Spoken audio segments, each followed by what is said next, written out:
मुस्लिम league में सिर्फ जिन्ना के बाद कोई और स्ट्रॉन्ग लीडर आया ही नहीं। जिन्ना की डेथ के बाद ना तो जिन्ना के लेवल का कोई पावरफुल नेता आया और ना ही मिलिट्री ने आने दिया, क्योंकि जो टेम्परेरी कंट्रोल मिला था पाकिस्तान की आर्मी को वो काफी एंजॉय कर रही थी। पाकिस्तान आर्मी को इस टेम्परेरी कंट्रोल की ऐसी आदत लगी कि उसके बाद 29 पीएम बने।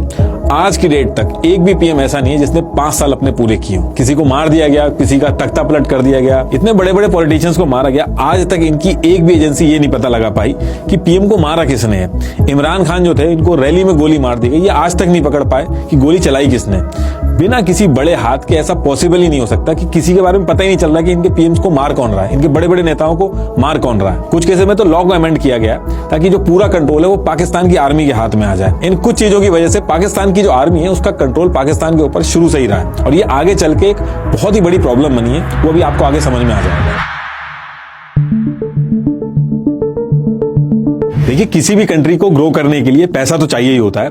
पाकिस्तान के सामने भी यही दिक्कत थी कि उसको ग्रो तो करना ही था, लेकिन सीधे सीधे इकोनॉमिक डेवलपमेंट मुश्किल था, क्योंकि उसके लिए पॉलिटिकल स्टेबिलिटी और पेशेंस चाहिए होता है, प्रोडक्शन और एक्सपोर्ट करना होता है। तो पाकिस्तान की लीडरशिप ने इसके लिए नए नए जुगाड़ निकाले, और इसी एफर्ट्स में उसको दिखा यूनाइटेड स्टेट ऑफ अमेरिका और उसकी मिलिट्री नीड्स। पाकिस्तान को उस पर्टिकुलर टाइम पे रियलाइज हो गया था कि यूएस का साउथ एशिया में कोई दोस्त नहीं है और उसको सोवियत यूनियन को कंट्रोल करना है, और इसके लिए उसको पाकिस्तान की जरूरत पड़ सकती है। तो इसमें उसको एक मौका दिखा। पाकिस्तान ने अपने आप को यूएस का फ्रेंड दिखाया और इसके बदले में उसको मिली फॉरेन एड।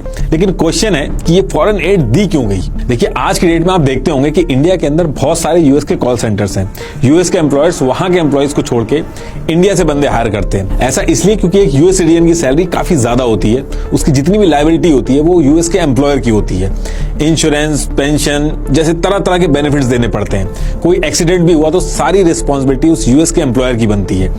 इंफ्रास्ट्रक्चर मेंटेन करना, ऑफिस वगैरह, ये काफी बड़ा खर्चा होता है इसमें। लेकिन इंडिया के अंदर सारे एम्प्लॉयज कम पैसे में मिल जाते हैं और किसी की भी लायबिलिटी यूएस के एम्प्लॉयर के ऊपर नहीं होती है।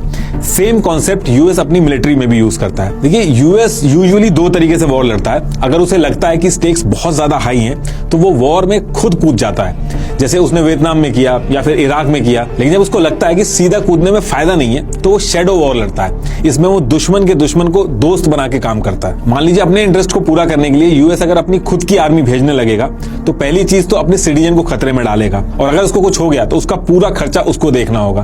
प्लस कंट्री के अंदर लोगों को आंसर करना पड़ेगा कि क्यों भेजा, वॉर की जरूरत क्या थी। अगर आप अपनी मिलिट्री डायरेक्ट किसी कंट्री के अगेंस्ट में भेजते हो तो वॉर लाइक सिचुएशन हो जाती है, कंट्रीज आमने सामने आ जाती है। इसलिए ट्रेडिशनल वॉर्स की जगह यूएस अलग अलग मिलिटेंसी ग्रुप को ट्रेन करता है, उनको आर्म्स देता है और उनकी फंडिंग करता है, जिससे कि वो अपना मकसद पूरा कर पाए। जैसे अफगानिस्तान के अंदर मुजाहिदीनों से उसने अपना काम करवाया। कई ऐसे मिलिटेंसी